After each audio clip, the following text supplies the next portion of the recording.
Welcome to this edition of Collier Recap. I'm Troy Miller, and this is a recap of the April 23rd Board of County Commissioners meeting. The board began the day with 7 proclamations. First, commissioners declared May as Lupus Awareness Month. Lupus is a cruel and mysterious chronic autoimmune disease in which the immune system is unbalanced, causing inflammation and tissue damage to virtually every organ system in the body. 100,000 Floridians are affected by lupus, and the Lupus Foundation of America Southeast Florida chapter encourages citizens to observe this month by educating themselves on the symptoms and impact of lupus and to support programs of research, education, and community service.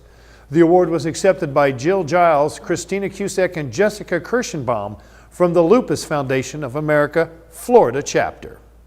Next, the board also designated May as Trauma Awareness Month. Trauma is the leading cause of death for all Floridians between the ages of 1 and 44. Every year, a traumatic injury happens every 12 minutes, enough to fill the Germain Arena 6 times. Trauma Awareness Month is designed to raise regional attention to trauma and what must be done to reduce the devastating impact of traumatic injuries. The proclamation was accepted by Kathy Wecker, Trauma Outreach Coordinator for Lee Memorial Trauma Center. The week of April 22nd was proclaimed as the 33rd anniversary of Know Your Government Week in Collier County.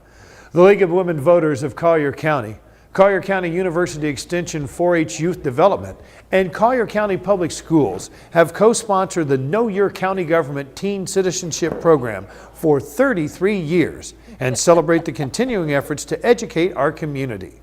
The award was accepted by several local students who later in the day ate lunch with the entire Board of County Commissioners. The commissioners then recognized the 90th anniversary of the creation of Collier County, which took place on May 8, 1923. The award was accepted by Ron Jamro, Museum Director, and Marilyn Mathis, Library Director, along with Ponce de Leon, reminding us of Florida's year-long celebration, Viva Florida 500. The week of April 27th was designated Tourism Week here in Collier County. Tourism is the state of Florida's #1 industry, responsible for welcoming 89.3 million visitors in 2012, who spent $71.8 billion, generating 23% of the state's sales tax revenue and helping employ more than 1 million Floridians. The travel and tourism industry supports the vital interest of Collier County, supporting more than 32,300 jobs and providing nearly $1 billion in wages to our community. The award was accepted by Tourism Director Jack Wirt. The board then proclaimed April 27th as Dottie Weiner Day here in Collier County. Dottie Weiner is a pioneer of modern Marco Island. She arrived during the Deltona heydays, working in real estate and teaching swimming at the Marco Beach Hotel, the only public pool on the island at that time. Miss Dottie, as she is known to thousands of children, taught multiple generations how to swim in her over 40 years as a swim instructor and coach, beginning as the first female lifeguard for the city of New York at Manhattan Beach in Brooklyn. She helped design a safe and handicap accessible pool and raised the funding to build the pool, which will be named for her. The award was accepted by Dottie and several members of her Marco Island YMCA family.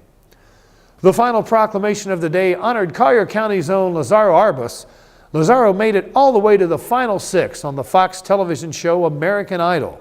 Lazaro Arbus, a Collier County resident and Gulf Coast High School graduate, auditioned for American Idol in Chicago and was given a golden ticket to Hollywood to compete in the 12th season of the show.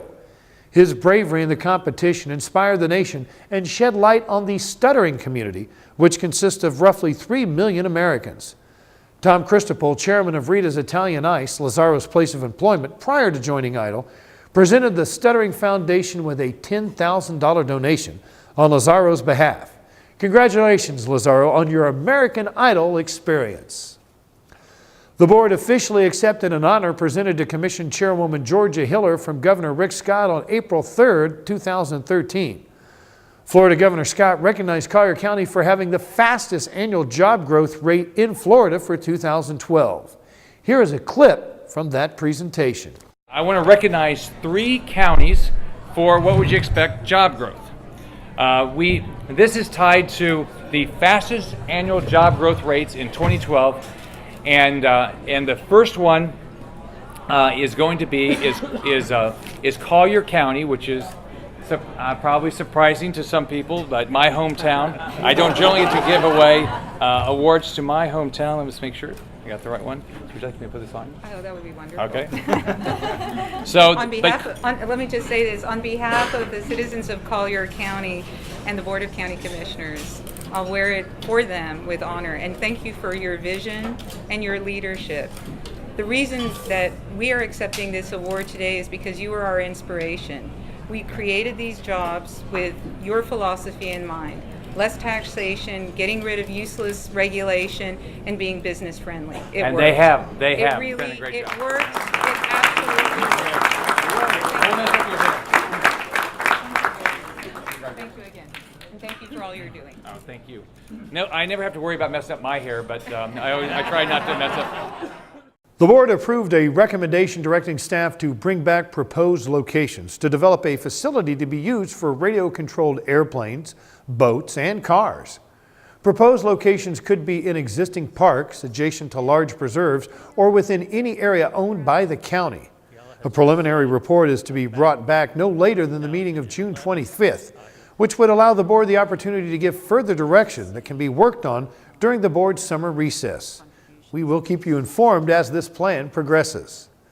The commissioners then considered an item that would allow them to execute a fixed-term lease with Fletcher Flying Service Incorporated at the Immokalee Airport for his currently occupied bulk hangar, storage unit, and staging area. The tenant currently leases month to month. Fletcher has been a tenant at the Immokalee Airport for the past 10 years and has been the airport's single largest fuel purchaser. The board voted to authorize Commissioner Tom Henning and Airport Director Chris Curry to negotiate directly with Fletcher to work out the conditions of a long-term lease. The board will then need to approve that contract. The Board of County Commissioners approved a request that staff prepare and release request for proposals for professional real estate services, so the county shall have standing contracts with both commercial and residential brokerage and property management firms to assist the county with the purchase, sale, lease, and management of the county's significant real estate holdings. The contract shall be for a 2-year term. It is recommended that 2 commercial and 2 residential brokerage/property management firms shall be selected by the board from among the applicants. The list of all applicants will be presented to the board for final selection and approval at the second public board meeting in June. The parks are going to the dogs. Well, not quite, but the board did approve a recommendation to authorize the advertisement of an ordinance for future consideration, which would amend an ordinance to permit dogs on leashes within designated county parks. Staff recommends a phased-in approach towards providing non-restrictive settings for dogs in parks in order to best ascertain costs associated with this policy change.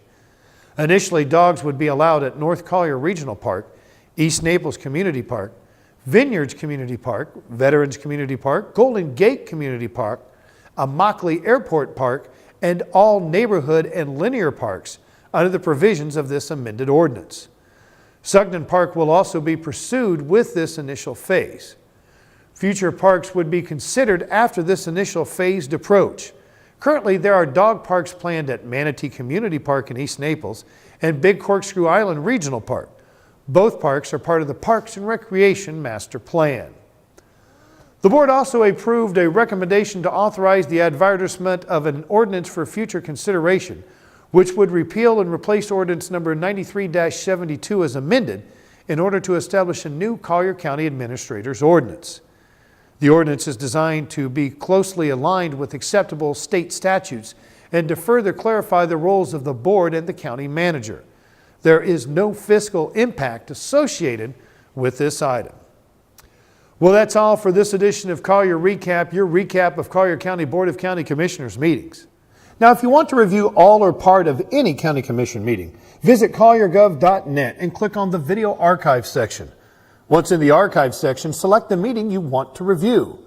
Now, for BCC meetings, you can use the convenient drop-down menu to select and jump to any item of your interest. For additional information on Collier County government, visit our Facebook page at Collier County Government. You can also check out videos about government services at the Collier Gov YouTube channel. I'm Troy Miller. Thanks for watching Collier Recap. We'll see you next time.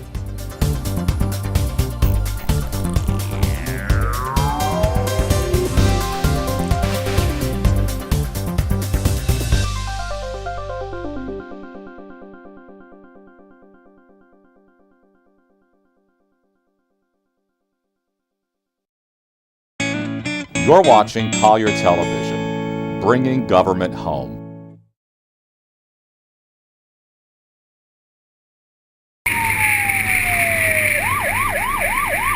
When emergency responders are dispatched, seconds can mean the difference between life and death. Quickly traversing busy intersections is imperative. That's why Collier County Traffic Operations is retrofitting intersections with red light preemption devices and beacons. The white lights, or the confirmation beacon, is actually at the top of on the top of a mast arm in the intersection. There's one per direction. They are typically dark, not lit, as behind me. Once the fire truck or EMS triggers the intersection, it will start either one flash for one side or steady for the other direction. The direction in which the truck or the EMS vehicle is traveling will be a solid white light, and the other directions of the intersection will be flashing. That's just indicative to the driver of the EMS, be it fire truck or what have you, that they have permission to continue through that intersection. When the preemption button is pushed, not only will the traffic lights clear the intersection for the approaching vehicle, the beacon lights indicate to other emergency vehicles that the intersection has already been activated and from which direction.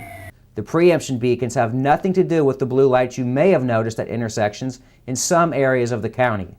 These blue lights are indicators for law enforcement to know when a light has turned red. In either case, motorists do not need to memorize what either of the lights mean. All you need to do is obey the traffic signals and yield to emergency vehicles.